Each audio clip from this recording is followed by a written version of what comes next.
Welcome back to the loading zone. Today's deep thought, trucks have big wheels.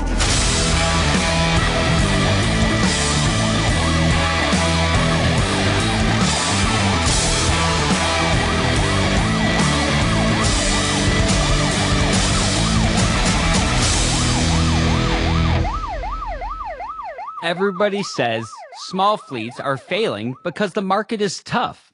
But that might be only half the truth. Could it be that they're running modern trucking on outdated systems, delayed insights, empty miles, or paperwork that doesn't represent today's truth? That's what we're going to find out on Brake Check today as we expose what carriers are fighting and how they can fight back using AI, better freight strategies, real systems, and things that can keep you alive in 2026. Today's show? Well, this is what you got to look forward to, because we're going to talk to Truckstop, Hey Bubba, Truckpedia, and the International Towing and Recovery Museum. If you're serious about protecting your money, running smarter in today's industry, then you need to like, subscribe, and follow Freightwaves right here for your top freightcast, trucking news, and real trucking talk. Now, there's a couple housekeeping items that we have to do before we get to our loaded show today, like upcoming events. That's right. We have some upcoming in-person events. May 20th, the Freight Fraud Symposium at the Rock and Roll Hall of Fame in Cleveland, Ohio. You can register at live.freightwaves.com. You can use code BRAKECHECK to register for a special discounted rate. Who doesn't want to save money in this economy? Also, live on Freightwaves TV, June 17th, you have the Domestic Supply Chain Summit. Why wouldn't you want to be at this? Get as much information as possible to make sure that you're as competitive as possible and setting yourself up for success. Also, at the end of today's show, we will be naming an attendee that will win a Ray-Ban Meta Wayfair glasses. That's right. Who doesn't want some sweet swag out of all of this? I have one of these things. They're pretty cool. I look forward to seeing which one of you are going to win this, and we'll be announcing that at the close of today's show. But it's time to get to business. Up first, we got Todd Waldron with Truckstop. He's the Vice President of Carrier Relations at Truckstop.com. Todd works closely with carriers across the country to develop solutions that improve efficiency, access to freight, and overall business growth. He brings deep industry experience and a strong focus on helping fleets navigate changes and scale successfully. Todd, welcome to Brake Check. Yes. Hello, Charles. Thanks for having me. It's always a pleasure to be on here chatting with you, my man. It's always fun with you guys. You know, we've gotten to know each other over the years. Our brands have been able to get to know each other, and just to watch everything grow and change in the ever-evolving freight world is pretty interesting. Some of the growth that you guys have had a pretty big year already. You guys had the acquisition of Wize Load. Tell me a little bit about that. What gap did Wize Load fill for Truckstop? Yeah, absolutely. We've really focused on the heavy haul and specialty carriers. How can we continue to evolve the tools and solutions for them? And so we launched our heavy haul load board. For all freight is not the same, and so we have the typical van over the road reefer freight, but we also realized and recognized that a lot of the customers we have in the heavy haul space needed more intelligent tools and information. And so that heavy haul load board was built on a foundation or supported with the Wize Load system already from a rating and pricing standpoint. And so this acquisition then helps us get even closer and more integrated with a company that has much more extensive data and information in this heavy haul specialty space. Getting a load for a heavy haul carrier and quoting a load is much more complex and different than an over the road freight shipment. And so this acquisition really helps meet the carriers where they're at and provide them the information, whether it's routing information, permitting, escort services, other things that you need to support these shipments. There's a lot more that goes into the rating and pricing. And so this Wize Load acquisition just helps us further that faster and quicker and go quicker with what we're doing. Seems pretty exciting, but that's not just the end of the excitement. You guys also have this integration with Truckers Path that you guys recently announced. Yes. Tell me a little bit about why this integration makes sense and why now. Yeah, it follows this same playbook that as Scott Moskrip came back into the organization, and we're celebrating our 30th year in business, and we're launching 30 new product ideas, and new products for our customers. One of the realizations is that we can't do it all ourselves, and that great people coming together in the transportation ecosystem will help us. But more importantly, carriers be more effective and more efficient. And so with Trucker Path, they have over 1 million active monthly users that are already engaged in using the app. And so now we're giving them 10 times the more shipment and load information or loads available to that user base through this integration. And so Truckstop loads are now going to be available and visible in the Trucker Path app that's existing, that's already existing in place for many owner operators out there in the marketplace. So, when we look at all of this, how does this strengthen your support for today's carriers? Yeah, it really comes down to making it simpler, easier, and more efficient. It puts access to more deeper, accurate information in the systems that they're already using, and so it saves time, right? And so that's what we're geared around, is how do we, especially in the owner operator space, like time is money, and there's so many complex things that a driver has to be managing alongside the aspect of driving. And so now, as we put the shipments and or we get the rating and pricing in the places that they're already operating and existing in today, making it a more seamless workflow in their ecosystem, it just means more money. It means less headache, less time trying to search for, dig up, find loads, and actually get more information quicker, is really what all of this is geared towards and working towards. So, when we're talking about what's next, what do these integrations and updates mean Yep. in the future for these carriers? Like, what can they look forward to? Yeah, I think, as you look at the trucker path side of things, just continuing to build more shipments available to them, right? As now there's access to more capacity and opening up doors, for our brokerage customers to gain access to additional capacity and bring on new carriers. Then that in turn gets more shipments into the marketplace and the ecosystem, and so that's one foundational change. On the heavy haul side, just a continual layering in of services and technology that supports the movement of these heavy haul loads. I'm at the supply chain or specialty carrier and rigging associations conference right now that's focused on the heavy haul space, and there's more complexity and more tools that they need for their seamless workflow. And so those are kind of the future from these product or these integrations partnerships. But there's a lot more coming down the pike too, is in terms of AI and how technology can help support carriers and make them more intelligent and save them time, while not trying to replace the things that they want to continue to do, like maybe negotiation they want to continue to do. We're not about trying to replace the things that they like and want to do. We're making those other works, or other aspects, just way simpler. So, it sounds like you're trying to bring everything in one place so everyone has all the tools to find success. When we're looking at that, how all this different technology tools that you guys are implementing out there and making more accessible, what's this going to look like going forward? Because I know Truckstop, you guys are all gas, no brakes. Yeah. Yeah, absolutely. I think you see this deeper, incorporated and integrated ecosystem, right? And so, from a safety and compliance standpoint, we have our existing RMIS solution for brokers. But as you deepen that and you give carriers the ability to see and vet and manage the brokers they're working with, and so you get to understand your network and who you're working with, and how do I add safer, reliable shipment providers into my ecosystem, and then following that all the way down to the cash, because then you have the load board and the load connection side of things, and then you have the factoring and shipment factoring that we offer.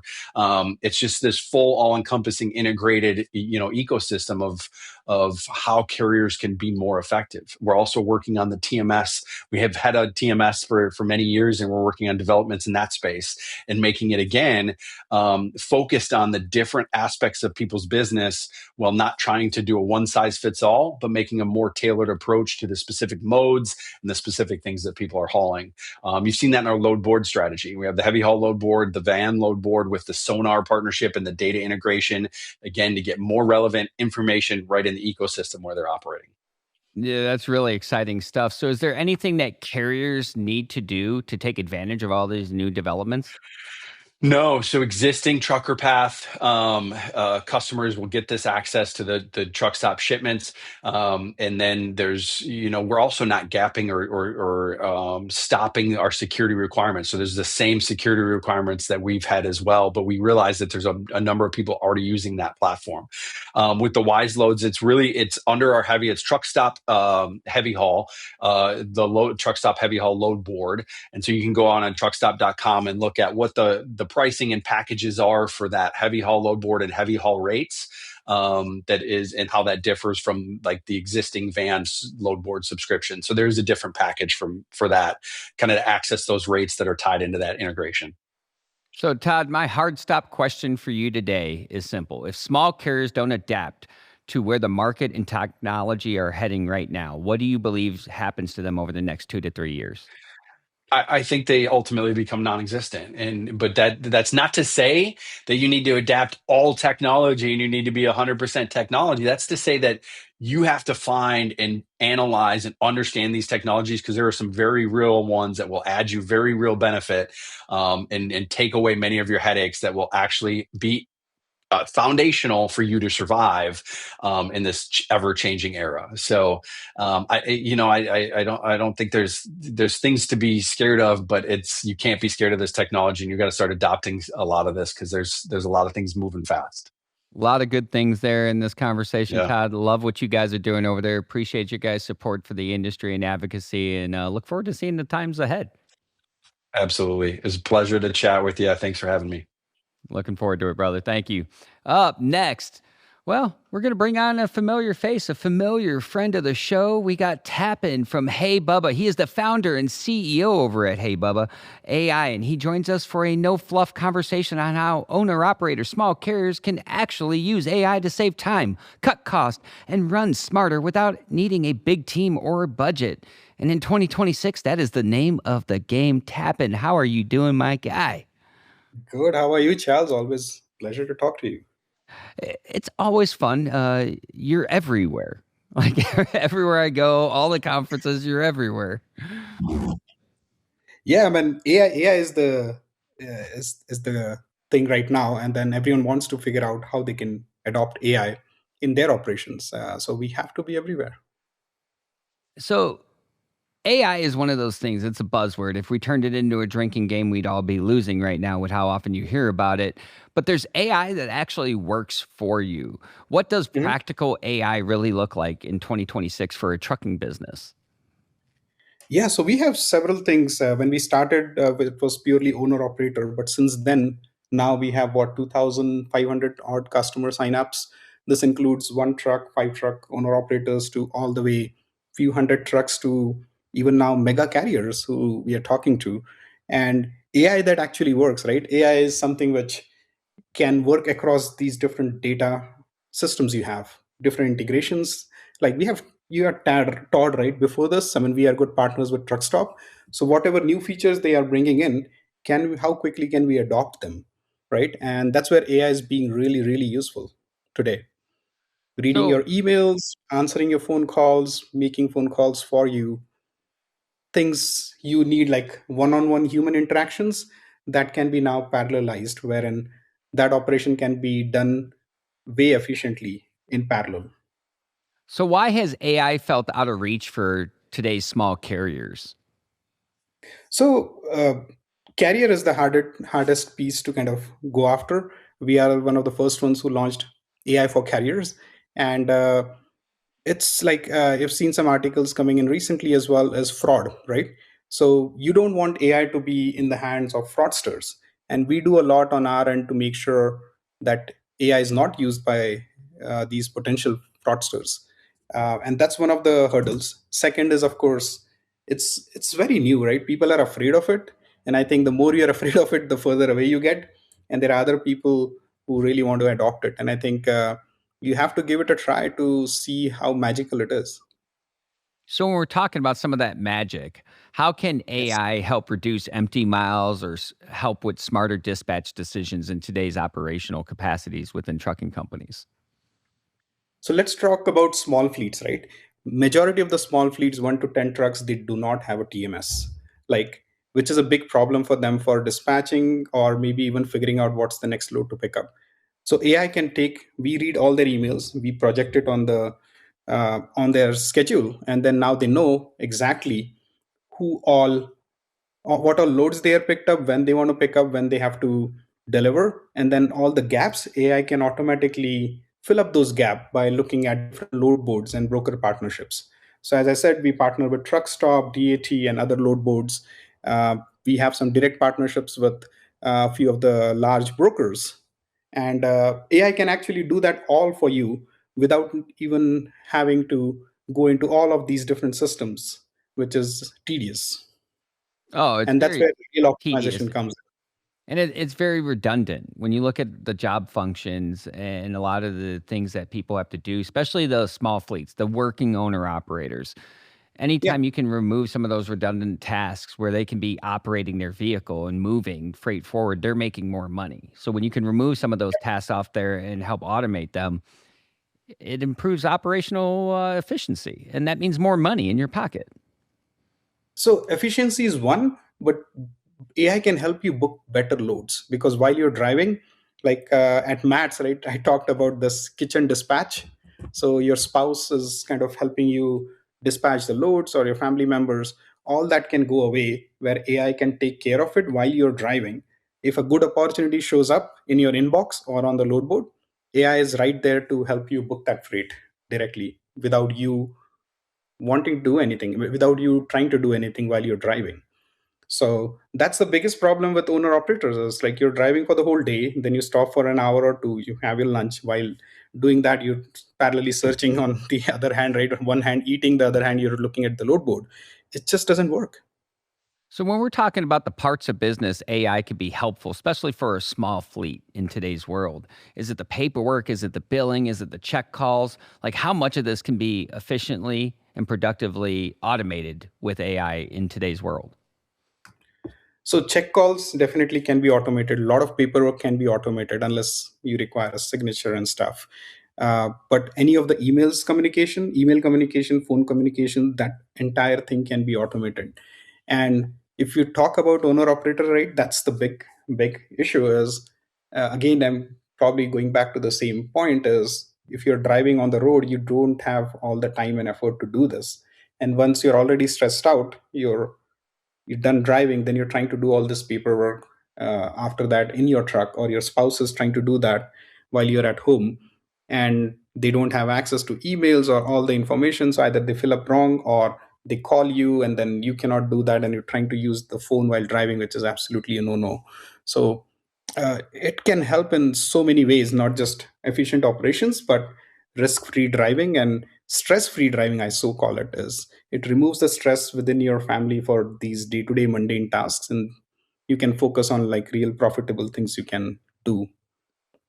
So the name of game in 2026 is running smarter and leaner. Everyone's being crushed by rising cost and margins. How can AI Yes. help with these things? Communication, running smarter, running leaner, without adding extra office staff, because that has a cost associated with it. Yeah, I mean, good or bad, there are different perspectives to look at it. But you can look at, let's say, on the broker side, right, who have been successful in deploying AI. CH Robinson has been like a really good example, where with public numbers and public disclosures and everything, you can literally see how they are able to optimize their cost with using AI. And the same benefits we want to bring it on the fleet side, on the carrier side, and that's completely is our focus. So, how does this help small carriers compete while wearing multiple hats every day? Because that's, if you look at the life of a small operator who has a fleet of Yep. trucks, maybe 5, 10 trucks, they might still be out there driving. Mhm. What does this look like in their day to day operation? So the big advantage which AI can do is help you enable do all the things what a large company can do as well, right? Which is having your customer support staff, right? They have their staff to answer your customers' phone calls, email communications, handling the paperwork, and then they have drivers who are actually doing the job of driving. With owner operator, you are the one doing everything. With AI, we can bring all those efficiencies for a large company to a small carrier, which itself increases your chances to getting better freight, because now brokers or shippers won't be afraid of giving loads to owner operator. They have better visibility to them. They can reach out to them at any point, even if they are driving, if they are sleeping. AI can help them answer any questions. Oh, the driver is there, what's the ETA look like, any documentation which is pending. This is why they go for bigger carriers, right? More predictability, more better paperwork on time, which sometimes are missed by owner operators, or they have to put rather a lot of effort to achieve the same thing. So this is where AI can help them better routing, finding better fuel stops while they are driving. They don't have to go and look into the map, right? They can just ask Bubba saying, "Hey, which is the best fuel stop?" Bubba can look into, depending upon what telematics you're connected to, what's the fuel level, recommend you the fuel stop based on the better fuel you have. So all these efficiencies can be brought to owner operators. This is pure, I'm talking about operational efficiency, not even like other factors wherein can you book a better freight, can Baba help you, or other AI can help you find freight from different brokers, different shippers, maintain those relationships, right? Call them in advance saying, hey, I'm going to be coming in 2 hours, make sure your appointments are on schedule. If you have to reschedule, Baba can make a call and do that for you while you're driving.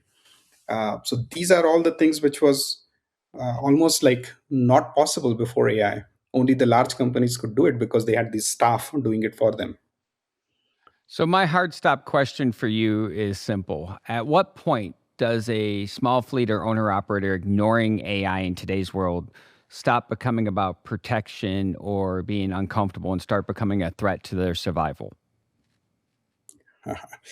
Well, I think it's all about the mindset. What I see from AI is it's coming whether you like it or not. And like at Mats, we had so many tough conversations with owner operators who've been running the business for 30 years. And now they are open after those tough conversations.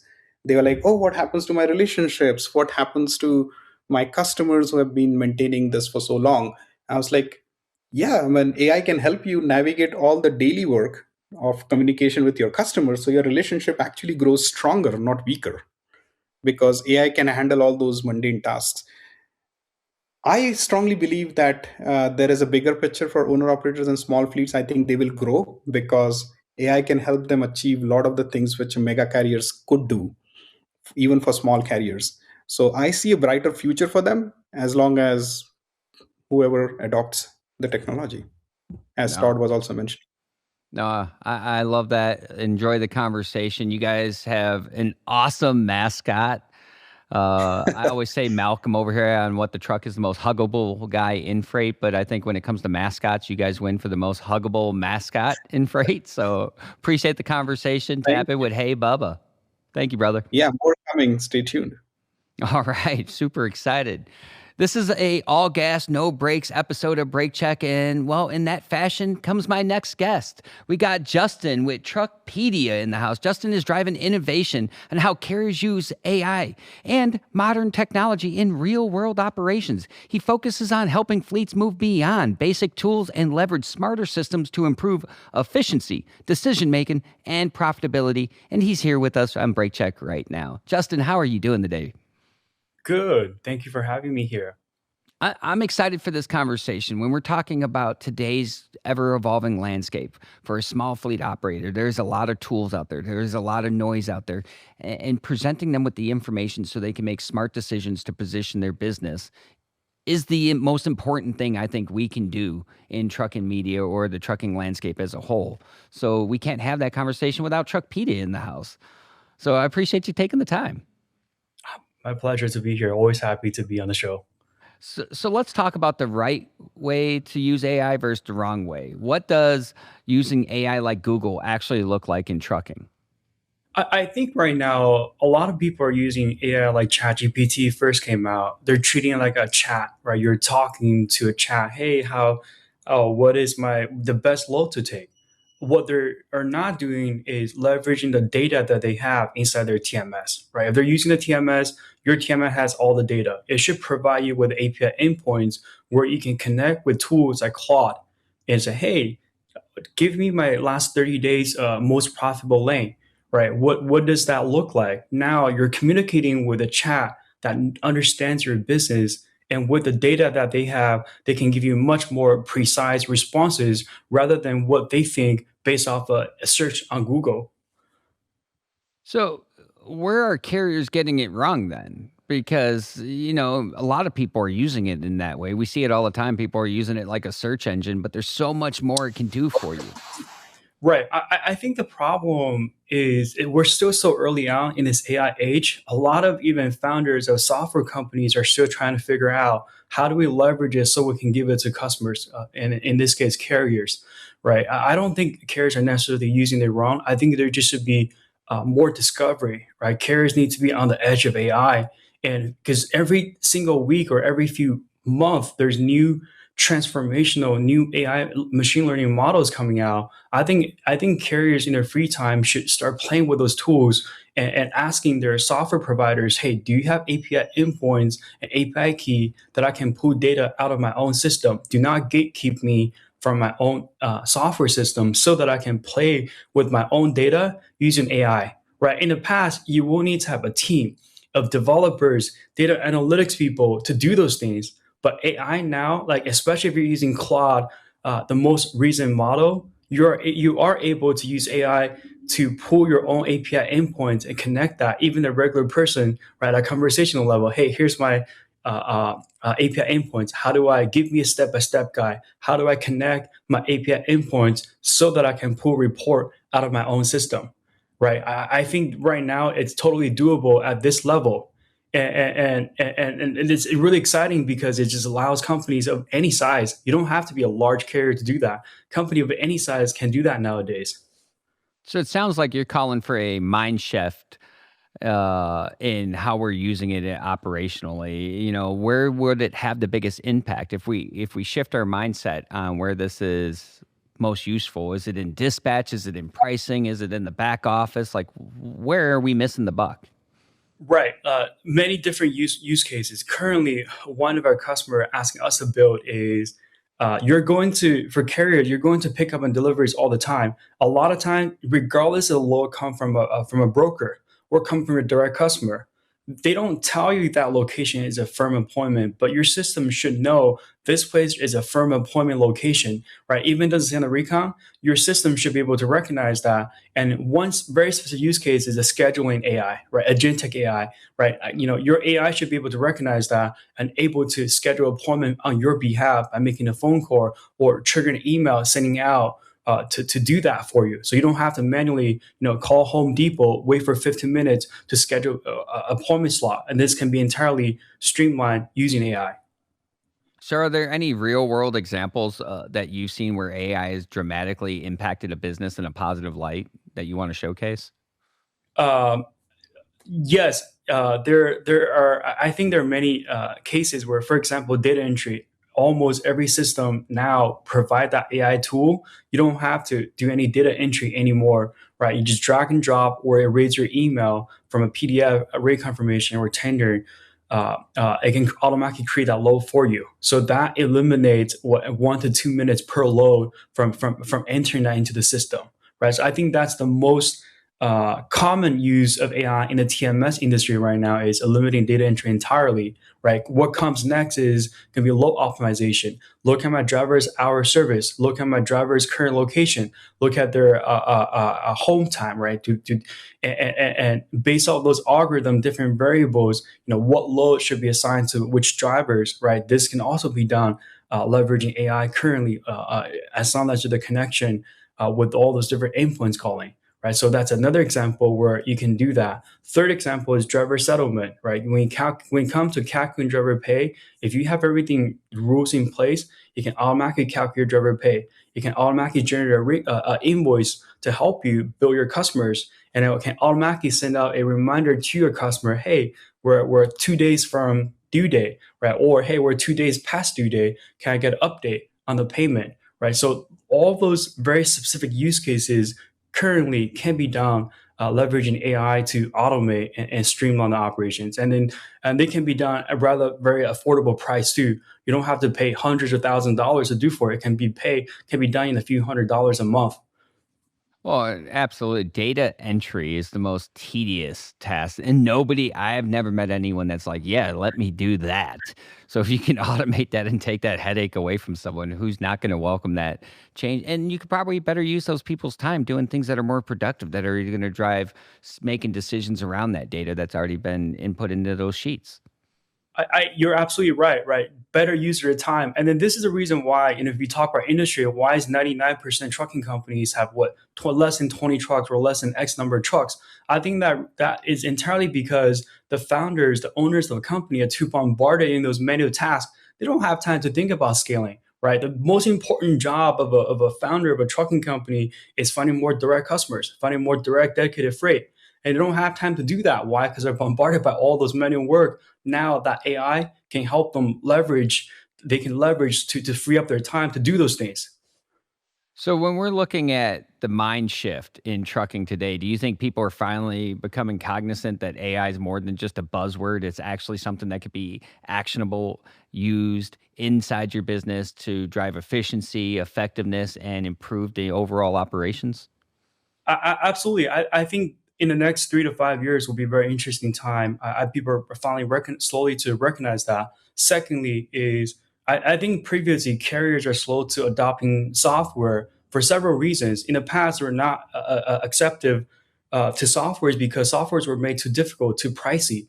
Right? It was not built by people who came from the truck industry. Now, the most exciting part is a lot of second generation truckers who understand trucking, not just Truckpedia, but a lot other trucking companies have a trucking background, are solving problem for truckers, make it very easy, that speak the truckers' language so that they can easily use it. I absolutely think that's coming. I think the next 3 to 5 years will be a really exciting time for carriers as they embrace AI, as they jump on AI. A lot of our customers with 5 to 10 trucks asking us, hey, how do we get access to our API endpoint? How do we can we start playing around making data driven decisions based on those numbers? And I see that coming more and more among all carriers. Well, you just led me right into my hard stop question for you, Justin, which is a pretty simple one, but it's also an impactful one. What is the biggest risk for carriers who keep treating AI as a tool rather than building it into their actual operation? Great question there. I think they're going to be, if they don't start leveraging AI like it should be, they're going to be left behind. Why? Because all their competitors are leveraging AI to do the right thing. For example, they're using AI to automate operations to free up their time, right? So their people and themselves can focus on bigger things to keep on scaling, growing their business, expanding. So yes, absolutely. I think that's going to be the norm for all carriers who truly embrace AI and fully take advantage of it. They're going to be able to scale much faster. Well, Justin, I appreciate you coming on Break Check. Appreciate you sharing everything that you perceive to be happening out there in the world right now regarding AI and trucking, and excited to see everything Truckpedia is going to be working on in the years ahead. So thank you.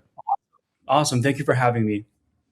All right, up next, we're going to shift gears a little bit. We got Jeff Godwin, the Vice President of the International Towing and Recovery Museum, in the house. He joins us to shed light on the real dangers faced by towing and road service professionals today and the work being done to honor and support those who risk everything on the roadside. Jeff, welcome to Break Check. Thank you. Appreciate you having me today. I'm excited for this part of the conversation as somebody that's been on the road and seen how the dangers of the road have grown over time. You used to have people pulling over for someone else to help them on the side of the road. Nowadays, you're lucky if they even move over or slow down or any combination of that. Let's talk about the reality of the roadside danger today. In your opinion, what are towing operators up against? Well, I think that the public awareness is just limited and people are distracted when they're driving. And one of the things that our industry faces, is a considerable challenge with folks that don't slow down, they don't move over, they should do both. And that's not just for the towing industry, but anybody on the side of the road. And unfortunately, that results in a lot of tragedies. Oh, we see it in the headlines every day. Yeah, and it's become more present than it should. It's almost been normalized, and it's the least likely thing that I'd ever want to see normalized in today's world. Why do you think slow down and move over laws are being ignored? Well, certainly there's a lack of enforcement. And even when specialized enforcement takes place, the penalties are um, almost non-existent. And I think that people generally are very focused on their own things, what they have to do. And so there's certainly some apathy there where people just don't care. Do you think this is increasing because of the increase in distracted driving? Distracted driving is a huge factor in it. I don't know that it's increasing. As a matter of fact, since COVID, we've seen a little bit of a decline. But I think that the dangers are real out there, and unfortunately, we lose dozens of operators a year. So you guys do advocacy and awareness around a couple different things. One of them is your initiative on the Wall of the Fallen. Tell me a little bit about what this represents. Yeah, so the Wall of the Fallen is at the Towing Museum in Chattanooga, Tennessee. Certainly, I encourage everybody to visit the museum. But the wall honors those who have lost their lives in the line of service to the motoring public. And it's a powerful memorial. It's a place where we add names each year of those who've been killed in the line of service. And it also serves as a reminder to the public that this problem exists. So, what does this mean for the families that have lost a loved one and they're seeing them honored there?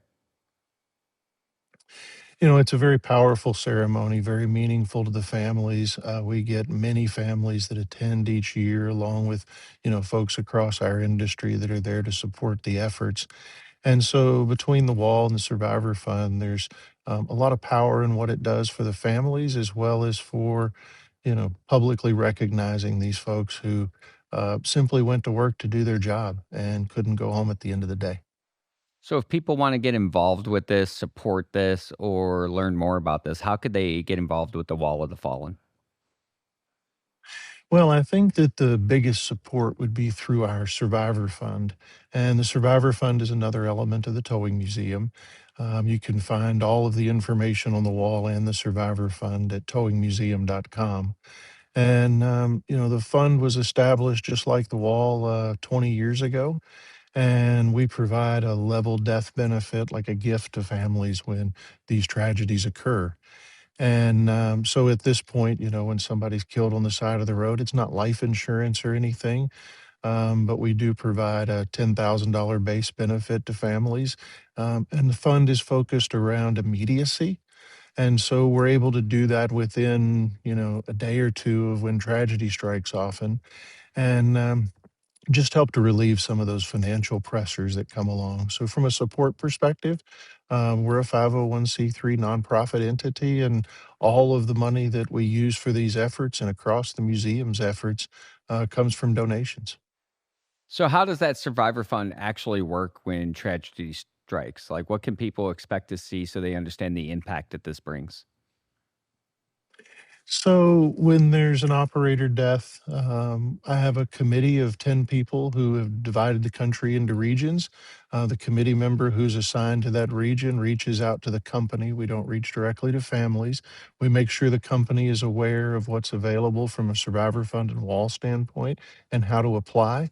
It's a simple application on our website. And once the family fills out the application, it's reviewed by the committee, usually in under 24 hours, and then a check is immediately sent to the next of kin. So, why is it important to make that support immediate instead of delayed? Well, I mean, you look at things like workers' comp, that can take 6 months. And, the average operator who gets killed across the hundreds that we've dealt with typically is the single breadwinner in the household, has children at home, and they've got a lot of bills. It's not a high paying career necessarily, and so a lot of times there's not savings to tide over for the 6 months. And like I say, this isn't life insurance. It's not a big bang of money, but it certainly is something that helps pay for groceries and rent and buys a little bit of time for people to make decisions that need to be made and to determine what their next steps are. So, you talked about that 10K minimum gift for those families. What kind of meaningful impact have you seen that make in these situations? We hear back from families a lot. Folks are certainly very appreciative of that. And like I say, I think that the most meaningful thing is that it comes quickly and allows them to take care of those immediate expenses. I mean, we're not $10,000 won't pay for a funeral today typically, but it is something to tide over while they make other decisions and determine how they're going forward. So I guess my hard stop question for you then would be if drivers continue to ignore these laws and the impacts these negative things happen when they transpire, how many more names are we going to add on the wall and what can we do to stop it? Well, I would like to see us add no more names. This is not a towing industry issue. It's not a road service industry issue. It's a public safety issue. And we need people to slow down, move over when there's anybody on the side of the road, whether they're working or not, even if it's just a vehicle sitting there. Be aware of what's going on, slow down, move over, and let's make a difference so we don't have to add more names.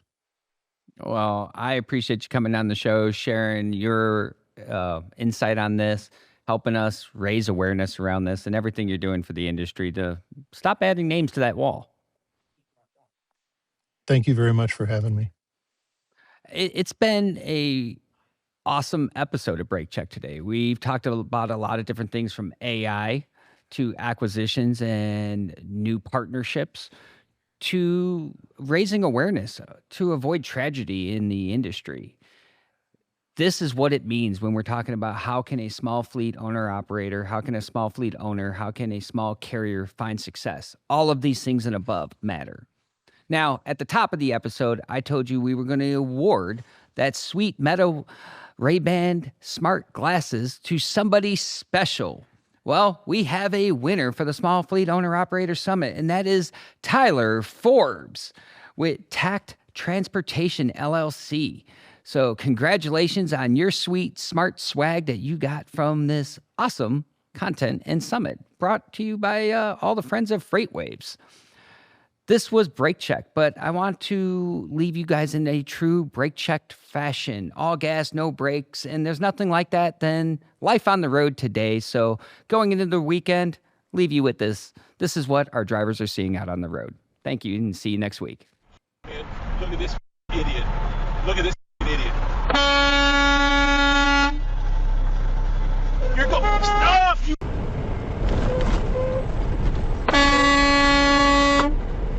motherfucker. The Conservative Party activists dancing, drinking. Sure, so basically there's a big NATO summit coming up next month, at which, first of all, they have to pick the next leader of NATO.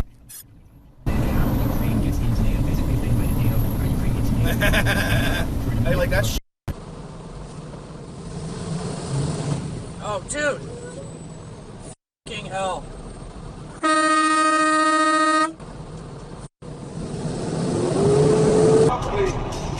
Son of a bitch! You never count your money.